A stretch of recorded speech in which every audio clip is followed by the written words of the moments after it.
Eric, goals and a victory against Cockermouth.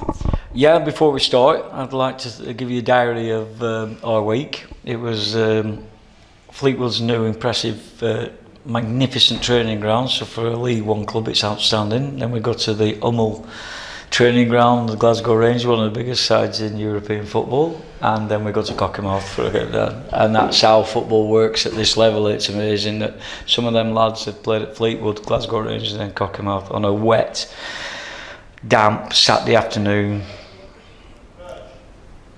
Amateur side with 2 rugby games going on around you, so there's 3 whistles going at the same time, 2 rugby games and so fascinating afternoon. But we controlled the game right from the start, as you would expect. It'd be disappointed if we weren't. As much as in my time at this club, I've always slagged off the Cumberland Cup. I really do look forward to it because it gives you the chance to look at players, how they react from playing at Glasgow Rangers to playing on a Saturday afternoon park pitch, and that's what it was. And if it rains during the week, they'll not play for a month.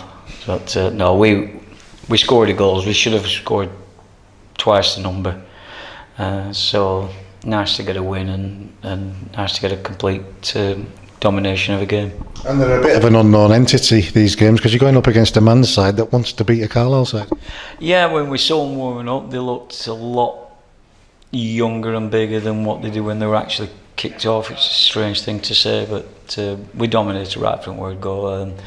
There's a scramble for first goal. Kieran Kerr says he got the last touch. I thought it was an own goal, but I'm going to believe him. So he definitely says it was his goal.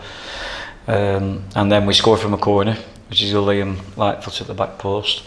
And it's 2-0 at half time. We score second half. Third one, probably Louis Bell, I think. Might have been Louis Bell, then Jamie Armstrong. I'm not sure who got the last one. Oh yeah, Kerr scored again. Yeah. So if you're looking at the positives, it's nice to see him go up against men and not be frightened of tackling men and having an easy game.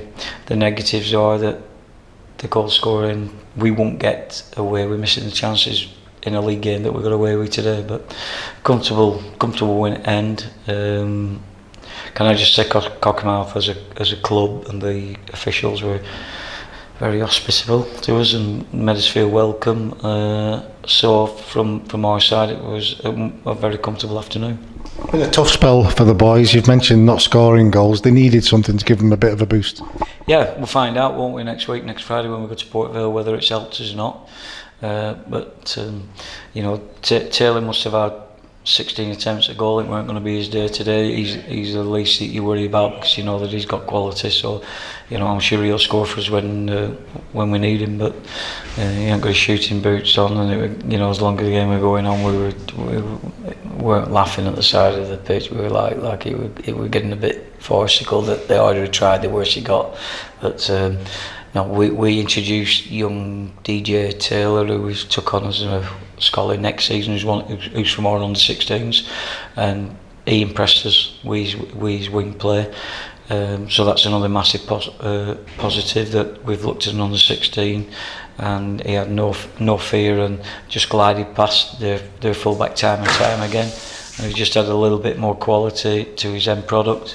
He'd have got more rewards, but that's a really promising sign from that. So there's a positive. We've scored some goals, nearly kept a clean sheet, but they've hit one from about 35 yards. I think Isaac's misjudged the flight, so that's a shame. But a young 16-year-old, 15-year-old, 16-year-old lads come on and shown us what we'll see next season.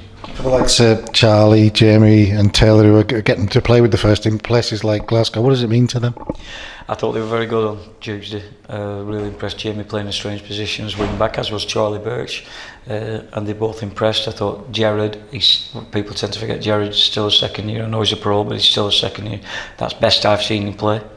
So he looks like he's progressing. Taylor's always around the first team training.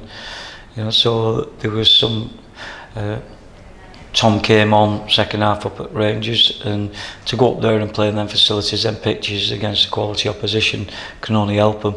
But as I said, I'm really glad they've gone from that training centre to a park pitch in the middle of Cockermouth.